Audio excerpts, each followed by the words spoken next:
Hi everyone! I hope you're having a great spring break. I'm already missing the classroom and my students, and I hope you all are finding fun ways, even though we are all pretty much stuck at home, although I'm sure some of you are still working.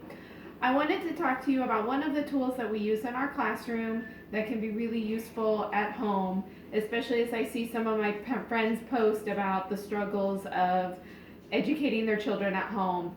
One of the things that we use in the classroom, and I have used in my own children in the past, especially in the summers, is a visual schedule. And a lot of people think that visual schedules require fancy printers and laminators and Velcro, and they absolutely do not. I wanted to show you a sample of things that I used from scrap paper that I cut up, and I just used marker and crayons. Especially during these uncertain times, it's really important for our children to know what to expect each day. And actually, a visual schedule can provide them some structure and routine to their days, especially as we move forward into next week. And school will not be returning to session for at least the next couple of weeks. It really doesn't require fancy pictures. You can see that I drew very simple pictures. I am not an artist by any means, but after a day or two, even those with young children who are not yet reading can learn what to expect. In my classroom and when my own children were younger, we would review the schedule each day so that they would know any changes for the day so that they're prepared. We all feel more secure knowing what our schedule is each day. Some children do better with just knowing kind of the morning schedule and then reviewing the afternoon schedule. Some children do better knowing the whole day schedule. You will have to find what works for your family, but actually just being consistent, even if your schedule changes on a regular basis, and first thing in the morning or for older kids the night before, laying out what's going to happen the next day. You certainly don't have to follow the schedule as I have it lined up, but I'll review a couple of things.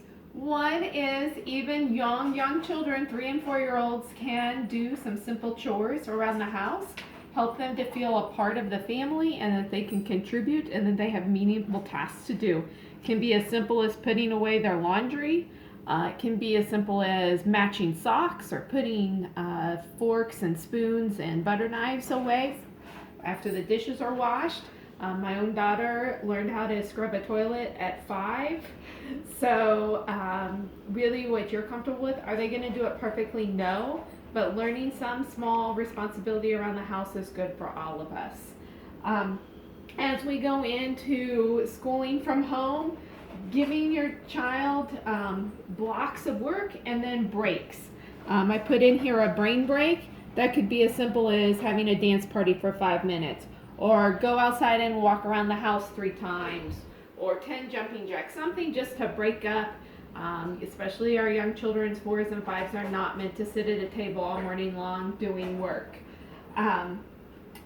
You'll see in the classroom and at the house, free choice is incorporated. That is a chance for them to watch their favorite video or to have some screen time, but still trying to limit the screen time as we limit it at school is going to help everyone in the long run. One of the other things I wanted to point out that I incorporate into my daily schedule is quiet rest time. Now, some of our kiddos have outgrown nap time, but still, especially as we're all kind of cooped up together, everyone needs a break. Even if they're not going to nap. We did this in my household when I had my 2 children plus 2 or 3 other school-aged kids. Everyone would have their own room, and they could read, they could color, they could write, they could build with Legos, they could do something that was quiet and calm. They did not have to take a nap, they could read. Any of those things are good activities, but especially as our semi-quarantine state continues on, everyone's going to need a break from one another.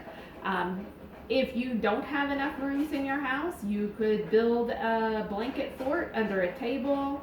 You could put pillows and towels and blankets in a bathtub. You'd be surprised by what some different options are that you can come up with, just so that everyone has a chance. It doesn't have to be long, 30 minutes, to just give a break from one another. As your children get older, if you've got older school age kids at home, of course you no longer need the pictures, you just a written list of the day's activities. And if you have middle school, high schooler kids, giving them even more choice over how their schedule looks. What we have been doing with our own children, I have a middle schooler and a high school at my house. They get a to-do list that they get the night before so that they know what is expected of them the next day, and they can do one or two things off the list and then take a break and do their own thing and then do two more, that kind of thing. We've been trying to incorporate a special treat at the end of the day, whether it's a movie night, whether it's a special dessert, a campfire, different things to encourage them to get through their list. I hope again everyone is having a safe and fun break. I will be sending more activity ideas as the weeks go on, but I wanted to send out this one first to help everyone with a strategy that can really help in your house. Have a great evening. Bye.